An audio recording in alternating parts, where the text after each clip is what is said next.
Postmodernism is one of the most fascinating philosophical topics of our time.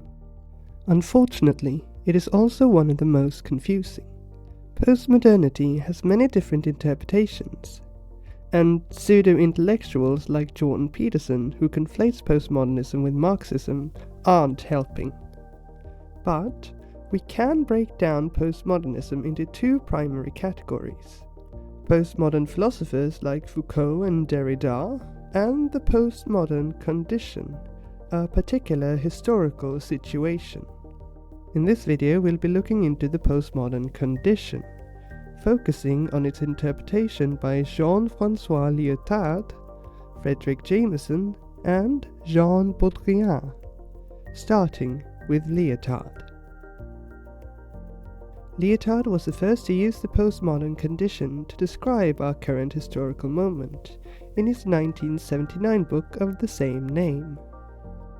In the introduction, he describes postmodernism as skepticism towards meta-narratives. That is to say, a skepticism towards grand narratives that devour all other narratives. Common examples being religion, which sees everything as the will of God, or Marxism, which sees all of history as a class struggle. Particularly important for Lyotard is the meta-narrative of progress and objective truth, held in high regard by many modernist thinkers, and as we'll see, it's something that he will question. But as Lyotard himself states, understanding postmodernity as a skepticism towards grand narratives is a vast oversimplification, so let's delve a little deeper. He presents postmodernity as a specific cultural reflection of the post-industrial age that emerged after the Second World War, when our ability to produce exceeded people's need for products. Particularly, he emphasizes the computerization, or in our terms, the digitalization of society. Lyotard observed nearly half a decade ago that knowledge was becoming not an end in itself as the Enlightenment ideals were, but a product to be produced and consumed. YouTube is a good example of this, as informational content like this video is made to be consumed, blurring the lines between information and entertainment. Furthermore, he points out that the commercialization of information brings with it new challenges, such as who has access to information, who controls the flows of information, and similar issues. 4 decades later, Harvard professor Shoshana Zuboff made similar remarks in a book, The Age of Surveillance Capitalism. Addressing how big tech companies gather information about their users, she raises the question of who has access to that information, who decides and controls the access to that information, and who decides who decides. The first issue concerns the distribution of information. The second concerns authority over that distribution. And the third concerns who has the power to determine that authority. At the moment, all of these things are in the hands of private actors, with the state acting primarily as a consumer, something Lyotard predicted.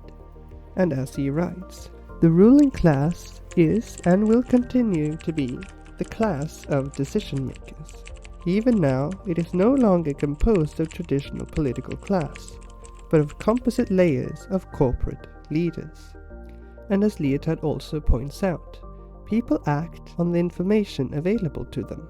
As such, knowledge and power are, more than ever, two sides of the same coin, meaning that control over information will serve as a powerful source of power. Zuboff is similarly concerned with big tech's control over information and the unprecedented power resulting from this control. She also looks into how big tech uses their control over information to steer people's behavior. Check out my video about big tech surveillance if you want to learn more about Zuboff and her investigations into big tech.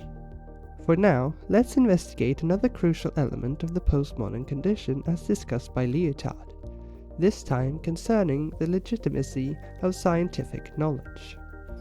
He raises the issue that scientific discovery is increasingly dependent on technology, meaning that scientists are also increasingly dependent on receiving funds. And as money becomes an increasing necessity, those who invest in research also want that same research to yield some kind of benefit. They want their investment to be profitable. The result is that the profit motive steers which lines of inquiry are to be pursued and which are not. Let's look at a few examples from the field of psychiatry, as they are particularly poignant. In 1971, Lauren Mosher, the head of schizophrenia research at the National Institute of Mental Health, started the Soteria project, which would treat schizophrenic patients without drugs.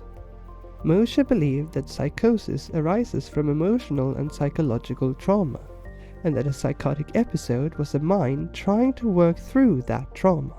He hypothesized that if we provide psychotic patients with a safe environment surrounded by compassionate people who wouldn't be frightened by the patient's erratic behavior, these patients could recover without the need for medication. If Mosher was right, he would pose a threat to the pharmaceutical industry.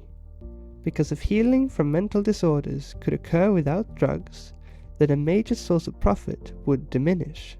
As such, when Mosher requested a $700,000 research grant over 2 years, he was only granted $150,000, less than a quarter of his request.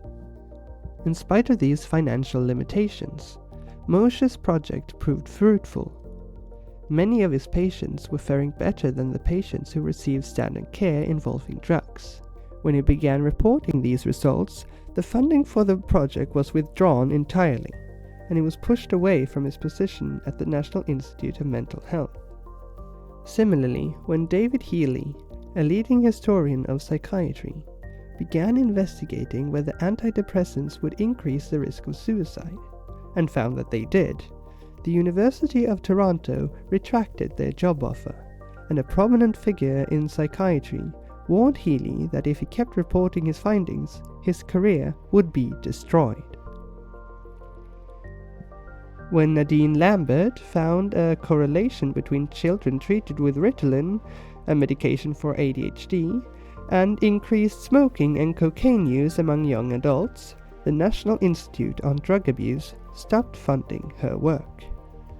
Here it is worth noting the amount of money involved in psychiatric medication.